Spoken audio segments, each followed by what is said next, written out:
Today we continue our classes about religions and society in China. And today we'll speak about one of the greatest world traditions. Traditions that played a very important role and affected to all dimensions, all aspects of Chinese life. Not only religious life, but also cultural life, the idea of contemplation, the idea of mercy, the idea of right behavior. Affected to the poetry and art, the way of painting, and even the way of behavior of great officials. And we call this tradition Buddhism. That's a really great tradition and one of the main factors that completely changed the cultural life of China from the beginning of the first century up to present day. Today we'll discuss several topics which are very important for understanding what does mean Buddhism in China. Because a lot of people, and we'll speak about it today, told that Buddhism in China is not the same as Buddhism in India. And maybe Buddhism in China is just a fake Buddhism. And the real Buddhism, the genius Buddhism, stayed in India. And Chinese transformed Buddhism in so high manner, in so high way, that it's impossible even to speak about the real Buddhism in China. We'll speak about it today. And we'll discuss the idea what does it mean, Buddhist notions, Buddhism basics. Then we'll speak about the way of Buddhism from India to China. Then we'll speak about the transformation, also called the Sinicization of Buddhism. It means that how Indian Buddhism became Chinese Buddhism. And finally, we'll speak about the great schools and how Buddhism transformed up to date. So first of all, let's speak about the main ideas of Buddhism. The first contradiction that we face on that Buddhism is the first non-Chinese, first foreign religions that came to China. Frankly speaking, Buddhism was not the first religion that came to China outside. For example, Manichaeism came a little bit early to China and even affected much more, for example, to the development of Daoism, that we already spoke about it. But only Buddhism put deep roots to Chinese domestic, religious and everyday life.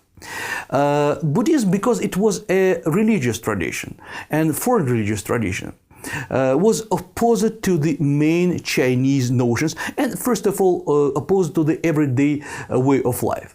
So we can find an evident contradictions. First of all, Buddhism that existed in India. So Buddhism proclaimed the ideal of the hermetic life, life as alone, life in some remote place, maybe in forest or in some monastery. So that's why Buddhists call themselves as a people who left his house, 出家 in Chinese. So it means that 出家, to left his house or left his family, contradicted with the main Confucian idea, which proclaimed the idea of the cult of clan, of his family, to take care of his parents, of his relatives. So it was the first contradiction, the ideal of the hermetic life and ideal of the life inside family. That was the first contradiction. That's why a lot of people, especially in the first stage of the Buddhist development in China, was really surprised by all this idea how Chinese should and could leave the houses, their family, and spend all their lives in some remote places or remote monasteries. It was the first but not the only contradiction. The second contradiction was about how individual should behave on the face of the state, of the government. According to Buddhist tradition, monk is completely independent. He is a man or individual inside himself. He tries to get out, to get rid of the sufferings. And he stays much higher than any ruler, any emperor in China.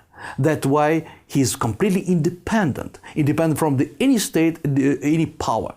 But according to Chinese domestic tradition that was proclaimed by Confucianism, people should behave as just a shadow of the power.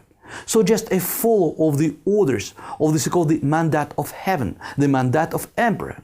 So that was the second contradiction, how to be maybe completely independent or just be just a part of the state. That's why, for example, Buddhists published a lot of text and canons about should Buddhists bow for emperor or for a ruler, or just be at the same place, at the same level as a ruler. That was another way of contradiction, another way of opposition. It was a basic for many discussions. So that's why Buddhism was not at the first stage welcomed by Chinese society, and it was just some strange religion with strange views that came to China. So that's why at the first stage not too much people paid much attention to the emerging of Buddhism in China. But anyway, all Buddhists in China or in India, or maybe in Sri Lanka or in Thailand, should follow the same rules. And Chinese accepted these rules because they were very simple and even much simpler, much more feasible than, for example, rules of Daoism or even Confucianism. So it means that if you proclaim yourself, if you think that you are Buddhist, you should share three jewels, so Sanbao, three main points of Buddhism. It means that first of all you recognize Buddha. Buddha not as just a real person, but Buddha as some kind of ideal individual, some kind of energy, some kind of power that live in this world. And you can be attached to this power. So you have to recognize Buddha as your savior. The second point, it's a Buddhism teaching, so-called dharma. So it means that dharma, it's not just a list of rules and regulations that you follow. That's very simple to follow some regulations that you can read in some book or to listen from your teacher. There are some regulations inside you. So it means that during the meditation you have to understand what does it mean the pure life, pure mind. And you have to follow your pure mind in every step, in every act of your life. By the way, it's very difficult. And finally, the third jewel is called the Sangha, the Buddhist community.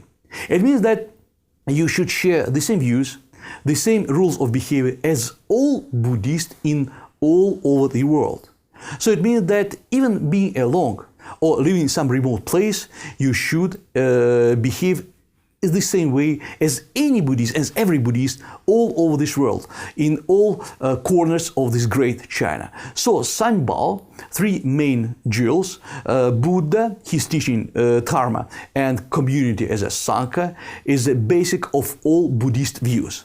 So that's why, first of all, you should understand that if you want to be a Buddhist, you should recognize all these three rules. That's why during this called the ordination, it means that you are initiated as a Buddhist. In India or in China, you have to recognize and you have to pronounce or articulate this called the sacral formula that you share these three main ideas. By the way, for Chinese mind, these ideas was quite acceptable, because Chinese, it's a kind of communalist living. So it means that Chinese share all these communal ideas and communal behavior. So communalism was a right, not too much away from the normal Chinese point of views. Buddha, the idea of power, was also very close to Chinese mind, because Chinese already spoke about the Tao, which is also way and power, and there is a way of the manifestation of this Tao that we already spoke about it when we spoke about Daoism. So it means in Daoism, the. So for Chinese, Buddha was just a Tao, and Dharma was just a manifestation of this Buddha, which in Chinese was the or fa, rule or law. So Chinese accepted these three rules, and a lot of Chinese, especially in the from 1st to the 5th centuries, Chinese accepted Buddhism as one of the way that is very close to Chinese traditional religions. So that's why Buddhism was quite very fast accepted by many Chinese, especially in the first stage of its development.